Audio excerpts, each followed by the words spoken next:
que vous ayez pris cette peine de vous déplacer. Certains ont fait un très très long voyage pour être là aujourd'hui. Et juste pour exprimer votre participation et appropriation de ces prix Nobel. Je crois que beaucoup ont chanté avant et beaucoup ont composé les chansons après pour juste célébrer ces prix Nobel. Moi, je n'ai pas de mots pour exprimer toute ma joie et ma reconnaissance. Ce que j'ai demandé, et ce que je continue à demander, c'est que vous savez que vous avez des talents énormes, vous avez des capacités énormes. Mais le plus grand problème que vous avez, c'est que vous n'avez pas un pays où vous pouvez vous exprimer. Je suis désolé de pouvoir le dire, les autres pays protègent leurs artistes. Mais l'artiste congolais, c'est comme s'il était abandonné à son propre sort, alors que la culture d'un pays, la valeur d'un pays, c'est dans son art. Et aujourd'hui, malheureusement, on est en train de paupériser les artistes. En les paupérisant, il y a tout à fait un héritage qu'on est en train de nous exproprier. Et donc, le fait d'être là, c'est une confirmation.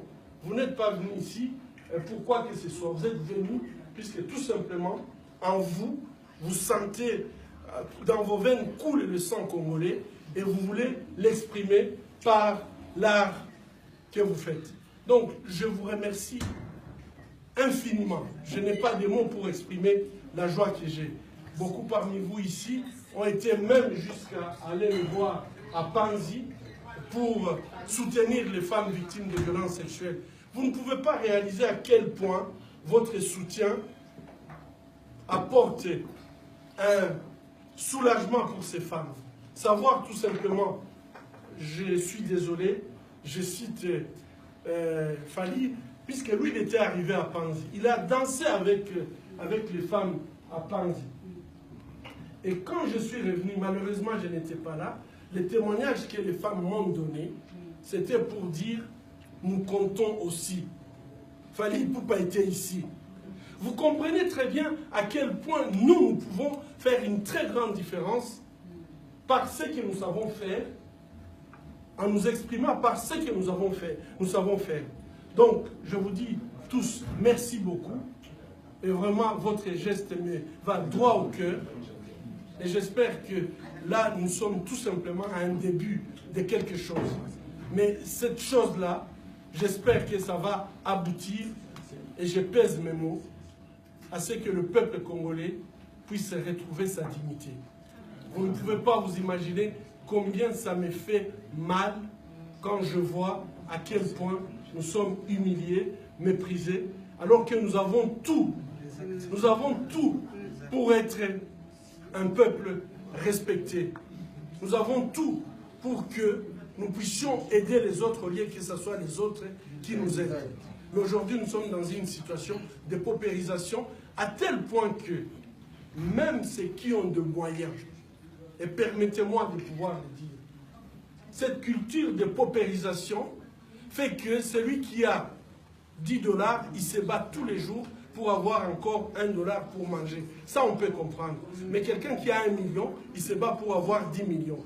Et celui qui a 10 millions, et donc finalement, il n'y a pas une grande différence dans notre pays entre les mamans qui vendent des tomates et ceux qui ont des millions de $, puisque tous ont le même comportement. Je me réveille le matin pour tout simplement majorer ce que j'ai, sans se poser la question, ce que je suis en train de faire, qu'est-ce que ça entraîne comme conséquence pour les gens qui m'entourent, pour les autres.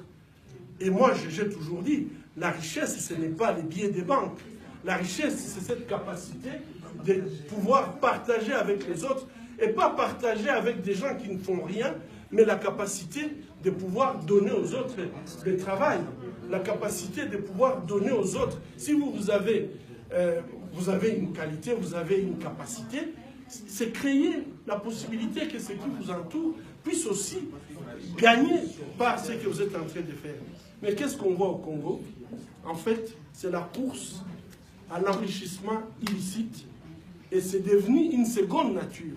Ceux qui ont l'argent, ils en veulent encore, et ceux qui n'ont rien font la même chose. Et pour moi, ça n'a pas de différence. La grande différence qui peut exister, c'est lorsque quelqu'un considère que ce que j'ai, je dois créer des emplois. Vous êtes musicien, créez un empire musical. Là, c'est à ce moment-là que vous allez donner du travail aux autres et que votre bonheur sera partagé. Mais si vous avez des millions en caisse, ça vous sert à quoi? C'est des billets de banque. Ce n'est pas ça, être riche. Et donc, moi, je vous demande, je vous prie, je viens de le dire dans la grande salle, faisons un effort pour savoir où sont nos compétences. Puisque la grande pauvreté que nous avons, c'est qu'on a aujourd'hui des Congolais partout dans le monde. Partout. Et ces Congolais sont des Congolais compétents. Malheureusement, leurs compétences ne servent pas le pays. Et moi, je dois vous dire, avec la destruction de l'éducation au Congo, il ne faut pas compter sur quelqu'un qui mange une fois tous les 2 jours, espérer que lui, il va libérer le Congo pour que toi, tu puisses venir. Ça n'arrivera pas. Je crois que vous avez vu qu'on est en train d'acheter des gens avec 1000 francs. Ils changent tout simplement de tenue. Aujourd'hui, il vient pour un candidat, on donne 1000 francs. Demain, il vient pour un autre, on donne 1000 francs, etc. On ne peut pas compter avec des gens comme ça. Par contre, vous avez une responsabilité. Par vos chansons, par votre capacité de créer des entreprises, par votre capacité de communiquer, par votre capacité de créer des stratégies, moi je suis certain que notre pays peut s'en sortir si tous les Congolais mettent leurs efforts ensemble pour résoudre les problèmes que vous connaissez. Merci beaucoup pour être venu.